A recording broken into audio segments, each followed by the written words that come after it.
আপনারা পয়েন্ট মনে রাখবেন, আমি আয়াত তুলেছিলাম 5টা জিনিসের জ্ঞান আল্লাহ ছাড়া আর কেউ জানে না। প্রথমটা কিয়ামত, ওইটাকে ধরেছি। এটা যদি শেষ করতে পারি তো দ্বিতীয়টা ধরবো ইনশাআল্লাহ। আল্লাহর নবী সাল্লাল্লাহু আলাইহি ওয়াসাল্লাম ওয়াজ করছেন, একজন সাহাবী এসে জিজ্ঞাসা করলেন, মাতা সাআ ইয়া রাসূলুল্লাহ, কিয়ামত কবে হবে? নবীজি উত্তর দিলেন না, ওয়াজ শেষ করলেন। শেষ করার পরে নবীজি বললেন, মানিস সাইল, প্রশ্নকারী কোথায়? কম, উঠে দাঁড়াও। প্রশ্নকারী উঠে দাঁড়ালো। আল্লাহর নবী সাল্লাল্লাহু আলাইহি সাল্লাম বলেন, ও প্রশ্নকারী, কি তোমার প্রশ্ন আছে বলো। এরপর ওই প্রশ্নকারী সাহাবী বললেন, ইয়া রাসূলুল্লাহ, মাতা সাআ, কিয়ামত কবে হবে?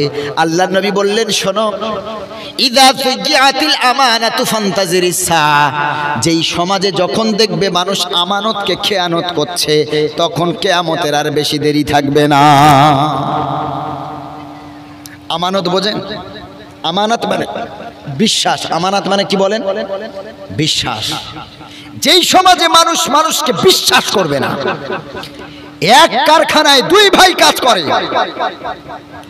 দুই ভাই এক কারখানার মালিক, দুই ভাই কাজ করে।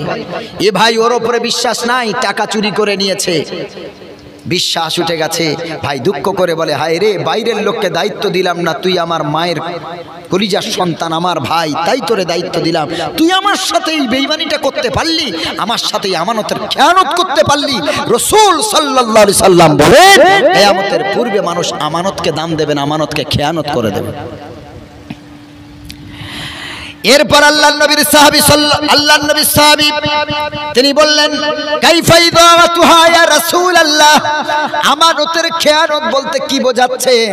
আল্লাহর নবী বলেন, ইদা উসনিদাল আমরু ইলা গায়রি আহলিহি ফান্তাজিরিস সাআ। ও সাহাবী, শুনে নাও, যেই সমাজে দেখবে অযোগ্যরা যোগ্যের চেয়ারে বসেছে, ফান্তাজিরিস সাআ, তখন আর কিয়ামতের আর দেরি থাকবে না, অপেক্ষা করবে। অযোগ্যরা যোগ্যের চেয়ারে বসবে। খুব খেয়াল করে ওয়াজ শোনেন। এলাকার সদস্য হয়েছে, পার্টির নেতা হয়েছে, এক কলম লেখাপড়া জানে না, সে আবার প্রতিনিধি হয়েছে। হয় না? হয় না বলেন? 8-10 ভাই, বাবার বিশাল সম্পত্তি, এলাকায় অনেক পাওয়ার আছে, ভোটে দাঁড়িয়েছে, মিথ্যা প্রতিশ্রুতি দিয়েছে, মানুষ বিশ্বাস করে ভোট দিয়ে তাকে নেতা বানিয়েছে। জিতে যাওয়ার পর মানুষের বিশ্বাসের সাথে খেয়ানত করেছে। এমনটা করে না আপনারা বলেন? জি, হাদিস তো 1500 বছর আগের হাদিস, তো নির্ভেজাল সহিহ হাদিস। নবীজি বলেছেন, আমানতকে খেয়ানত করা হবে, বিশ্বাসকে নিয়ে খেলা করা হবে। আর যেই চেয়ারে বসার যোগ্য যার নাই, সেই চেয়ারে জনগণ মূর্খকে নেতা বলে মেনে নিয়ে ওই চেয়ারে বসাবে। বর্তমান পরিস্থিতির দিকে খেয়াল করেন। ইদা উসনিদাল আমরু ইলা গায়রি আহলিহি। আল্লাহর নবী সাল্লাল্লাহু আলাইহি ওয়াসাল্লাম বলেন, মাখাফাতা শাররিহি, মূর্খকে নেতা বানানো হবে। ওই মূর্খ নেতা হয়ে যাবে, আর মূর্খকে ভয় পাবে শিক্ষিতরা, ইমানদারেরা, নামাজিরা, আলেমেরা। মূর্খ নেতাকে ভয় পেয়ে চলবে। বর্তমানে হয় টাকার গরম, পার্টির গরম, নেতা হয়েছে, অ্যাসিস্ট্যান্ট রেখে দিয়েছে, মাধ্যমিক পাস, উচ্চ মাধ্যমিক pass, BA pass, MA pass, assistant রেখে দিয়েছে। মাস গেলে 20-25 হাজার টাকা মাইনে দেবে। কারণ গ্রামের মানুষরা কখন রেসিডেন্সিয়াল সার্টিফিকেট চাইবে, কখন কোন সার্টিফিকেট চাইবে। ওখানে তো লেখালেখির কাজ, ওখানে তো স্টাম্প মারার কাজ। ও তো এক কলম লেখাপড়া করেনি, তো লিখবেটা কি? অ্যাসিস্ট্যান্ট রেখে দিয়েছে, সব ফর্মগুলো ও ফিল আপ করে। বলো গো লাল গলার মুসলমান, কথাটা বর্তমানে মিলছে না বলেন? সব এলাকার সদস্য শিক্ষিত, স্কুলের বাউন্ডারিতেও পা দেয়নি জীবনে, 4 পাসও করেনি। ও হয়েছে এলাকার লিডার, এলাকার নেতা, সদস্য। কি আশ্চর্য কথা! রাসূল বলেছেন, যেই চেয়ারে বসার যোগ্যতা যার নাই, মানুষ তাকে সেই চেয়ারে টেনে বসাবে। আর আল্লাহ রাসূল সাল্লাল্লাহু আলাইহি সাল্লাম বলেন, মানুষ তাকে নেতা বলে মেনে নেবে। মুসলমান বাবাজি, বর্তমানে দেখেন সেগুলো হচ্ছে কিনা। আল্লাহর নবী সাল্লাল্লাহু আলাইহি সাল্লাম বলেন, কিয়ামতের পূর্বে মুসলমানেরা শিরিক করবে, মুশরিকদের সাথে মিলিত হবে। শুধু তাই না, আমার রাসূল সাল্লাল্লাহু আলাইহি সাল্লাম বলেন মুসলমান হয়েও ও ঠাকুর পূজা করবে। নাউজুবিল্লাহ পড়েন। বাংলাদেশের বক্তা আছেন, আপনারা কেউ চলে যাবেন না। এরপর বাংলাদেশ থেকে বক্তা এসেছেন, আপনাদের সামনে বক্তব্য পরিবেশন করবেন, আপনারা কেউ উঠে চলে যাবেন না। সরে নবীজি বলছেন মুসলমানেরা ঠাকুর পূজা করবে।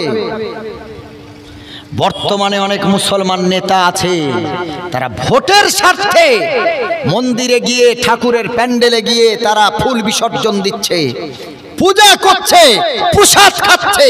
কথা সত্য বলছি না মিথ্যা বলেন? হ্যাঁ, আরে এটা হচ্ছে না, হয়নি? এগুলো বললে আমার কি জেল হবে? তো হোক না, আমি তো হাদিস শোনাচ্ছি আপনাদের, হবে তো কি আছে, মরে তো যাবো একদিন।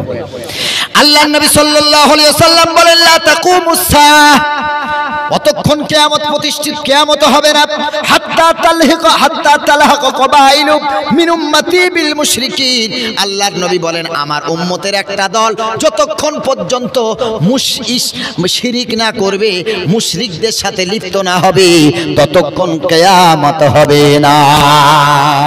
ওয়া ইয়াবুদুল আওসান, শুধু তারা মুশরিক হবে না, শিরিক করবে না, শিরিকের সর্বোচ্চ চূড়ায় পৌঁছে যাবে। ওয়া ইয়াবুদুল আওসান, আমার উম্মতের এক দল তারা ঠাকুর পূজা করবে। আমাদের দক্ষিণ 24 পরগনার এক জায়গার এমএলএ আছে, ফিরহাদ হাকিম নামটা শুনেছেন বাবাজি? হ্যাঁ, আমি ওইটা জানা আছে বলে বলছি, তবে আপনাদের মুর্শিদাবাদের খবর তো জানি না, কোন মুসলমান নেতাগুলো তারা যায়। এই ফিরহাদ হাকিমের ভিডিও পর্যন্ত ইউটিউবে আছে, কি সুন্দর করে ঠাকুরের কাছে গড় করছে। আরে এ তো হাদিস, যা পড়েছি যা চোখের সামনে যেন জলজল করছে, চোখের সামনে জলজল করছে। মুসলমান যা, একটা নায়িকা আছে নুসরাত জাহান, নাম শুনেছেন? আরে নুসরাত জাহান নায়িকা আছে, নাম শুনেছেন? কে শোনেনি বাবা, সব তো ফিল্ম নিয়ে বসে থাকে। এই নুসরাত জাহান একটা জৈনকে বিবাহ করলো, তার বাপ আবার হাজী সাহেব। টাকা থাকলে হজ করা এমনিই যায় বাবাজি, কিন্তু ওই হজ কবুল হয়েছে কিনা এটা গ্যারান্টি কে দেবে?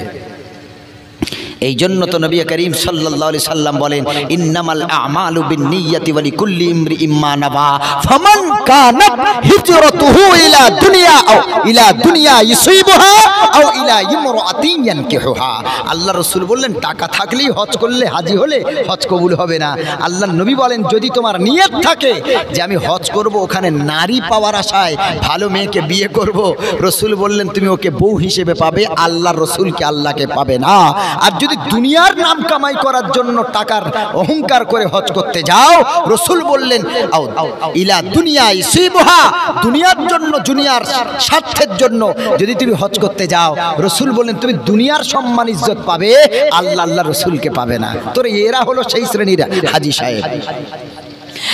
মুসলমান বাবাজি, আল্লাহর নবী সাল্লাল্লাহু আলাইহি ওয়াসাল্লাম বলেন আমার শেষ জামানায় আমার উম্মতের এক দল তারা মুশরিকের সাথে লিপ্ত হয়ে যাবে, তারা ঠাকুর পূজা করবে। ওগো আল্লাহ, তোমার বান্দা বান্দীদেরকে এই রকম শিরিক থেকে আল্লাহ হেফাজত করে নাও।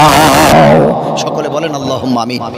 কখনো না ঠাকুর পূজা করবেন না, মাথা নিচু করবেন না, মাথা একমাত্র কপাল ঠেকবে আল্লাহর জন্য। কার জন্য? একমাত্র আল্লাহর জন্য। এই কপাল আর কোনো জায়গায় ঝুঁকবে না। তারা তাদের ধর্ম মানবে, আমরা আমাদের ধর্ম মানব। অনেকে বলে ধর্ম যার যার, উৎসব সবার, বলে না? বলে না? জি না, ধর্ম যার উৎসব তার, ধর্ম যার উৎসব তার।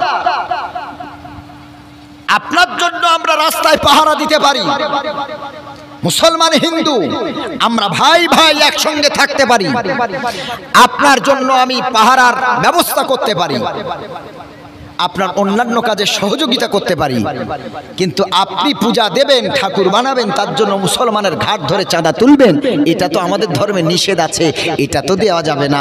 বাকি সশরীরে যতটুকু আপনার জন্য করার ততটুকু আমরা করতে রাজি আছি। মুসলমান সাবধান, ইমান নিয়ে খেলা, ছিনিমিনি খেলা করা হচ্ছে। ইমান নিয়ে খেলা করবেন না। তাদের যেটা নিষেধ খাওয়া তারা খাবে না, আমাদের যেটা আদেশ আছে আমরা খাবো।